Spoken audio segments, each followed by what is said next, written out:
Et bonjour à tous. Et nous revoilà donc pour cette deuxième vidéo YouTube. Attention, attention. Déjà, c'est cool, vous êtes revenus. Merci, ça veut dire que ça vous intéresse. Donc, on va aller un petit peu plus dans les détails maintenant du matos que j'ai dans l'atelier et de pourquoi j'ai ce matos-là. Dès le départ, en fait, quand je me suis orienté dans la coutellerie, j'ai un tout petit peu débuté sur les aciers carbone, mais je me suis rapidement orienté vers les aciers inox. Actuellement, c'est comme ça que je travaille. Moi, je préfère travailler sur des aciers qui vont moins s'oxyder. C'est un choix. Il y a des couteliers qui font que des aciers carbone. Moi, je préfère travailler que l'acier inox. Donc, si vous attendez de voir des coups de marteau et une forge à gaz ou à charbon et des flammes et tout, ce ne sera pas forcément sur mes vidéos que vous le trouverez. Moi, vous verrez plutôt la technique moderne de création de couteaux, on va dire. Donc, ça s'appelle le stock removal sur les aciers inox. Et donc c'est parti, je vous présente donc les machines que j'ai dans l'atelier. Donc la première machine la plus importante du coutelier, c'est donc le backstand. C'est cette machine-là qui va vous permettre de tout faire sur un couteau. Enfin voilà, c'est vraiment la machine qu'il faut pour débuter la coutellerie, qui va vous permettre de travailler le bois, les aciers, faire les arrondis, enfin tout faire en fait. Voilà, le dos de la lame, les moutures, la totale. Cette machine, il faut absolument des bandes qui vont avec. Donc il faut des bandes pour les aciers. Pour les aciers, qui sont donc des bandes rigides, qui sont des bandes dures en fait, dans plein de grains différents. Donc quand on travaille en coutellerie, c'est hyper important, il faut toujours commencer sur un gros grain et finir par quelque chose de très fin. Pareil pour le bois, il faut commencer par quelque chose de gros, du grain 60, et finir sur du 600, du grain très fin. Voilà, et pour le bois, donc, c'est des bandes souples, comme vous avez pu le constater, qui sont hyper souples. Ça permet de faire les arrondis sur le backstand. Il vous faudra aussi potentiellement des bandes Scotch-Brite qui pourraient vous permettre de faire du dépolissage, en fait, pour faire du dépoli sur les lames, ce qui est joli. Et voilà, après, il y a toutes sortes d'autres bandes qui existent pour faire du dépolissage. Il y a des bandes d'affûtage qui sont sur des bandes tissées qui s'appellent du trisac. Voilà, il y a vraiment un peu de tout.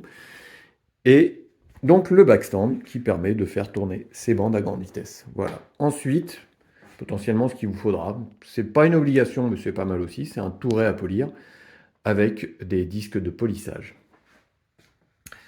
Avoir un deuxième backstand, c'est un luxe, mais bon, moi j'ai fini par le prendre parce que ça permet de mettre d'autres outils dessus. Donc quand on veut faire des arrondis par exemple plus fins, on peut aussi avoir, enfin sans avoir à changer tout sur le backstand à chaque fois, parce que bien entendu cette partie-là s'enlève, hein. Voilà. Mais c'est un peu lourd et ça prend un peu du temps à enlever, donc moi pour gagner du temps, j'ai fait ça. Donc sous le backstand, c'est bien d'avoir un système d'aspiration, si vous y arrivez, ça peut être pas mal, ou alors juste un seau avec de l'eau dedans, c'est pas mal. Voilà, moi c'est des aspirateurs, si vous voulez. Enfin là, un aspirateur, là-bas une aspiration. Un petit établi, ça sert toujours, à mon avis, ça permet de se poser, de démonter le couteau, de vérifier les ouvertures, les fermetures, de redémonter, de visser, dévisser, enfin voilà, ça permet de faire les petites finitions aussi avec des micro-papiers de verre pour être sûr que tout est nickel. Voilà. Ensuite, il vous faut, à mon avis, c'est quand même bien pratique, une scie à ruban. Mais après, voilà, si vous voulez débouter la coutellerie, bien entendu, un backstand, un chalumeau et de l'huile, ça peut suffire pour faire des aciers carbone. Je dis bien carbone uniquement. Si vous voulez commencer à attaquer les aciers inox, il vous faudra forcément un four de 30. Mais voilà, pour débuter la coutellerie, il n'y a pas forcément besoin de tout ce matos, hein. Donc une scie à ruban bois pour faire des plaquettes en bois, ça peut être pas mal. Et une très bonne scie à perceuse à colonne, pour le coup. Donc là, moi c'est vraiment parce que je fais des couteaux pliants assez exigeants, on va dire. J'ai préféré acheter une très bonne perceuse à colonne pour faire des trous vraiment parfaits, on va dire. Une petite scie à ruban en métal pour faire la découpe de tout le métal, pour le coup. Bon, alors, il y a des gens qui pourraient...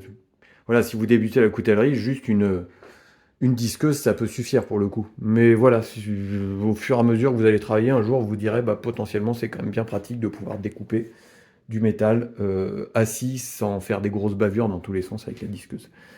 Voilà. Et forcément, ce qu'il vous faudra, bien entendu, c'est aussi acheter de l'acier. Alors, de l'acier en France, il n'y a pas 36 endroits où vous pouvez en acheter, hein, majoritairement. Il y a un monopole, c'est Eurotechnique qui va vous vendre tout l'acier, pour le coup.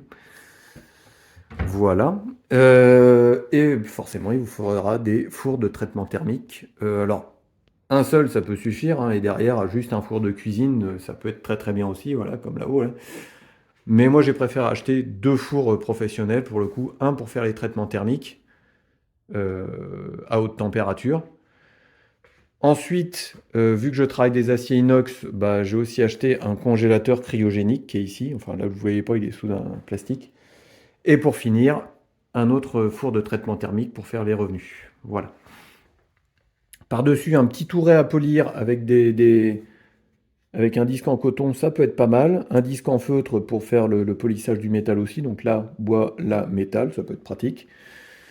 Moi, j'ai toujours cette petite affûteuse aussi pour faire les affûtages finaux, parce qu'il y a des bandes. Cette machine, en fait, elle est fournie avec des bandes en 12 000. Et j'aime bien faire les finitions des affûtages sur cette machine-là. Voilà. Une autre perceuse à colonne pour faire tout ce qui demande un petit peu moins de précision et d'exigence.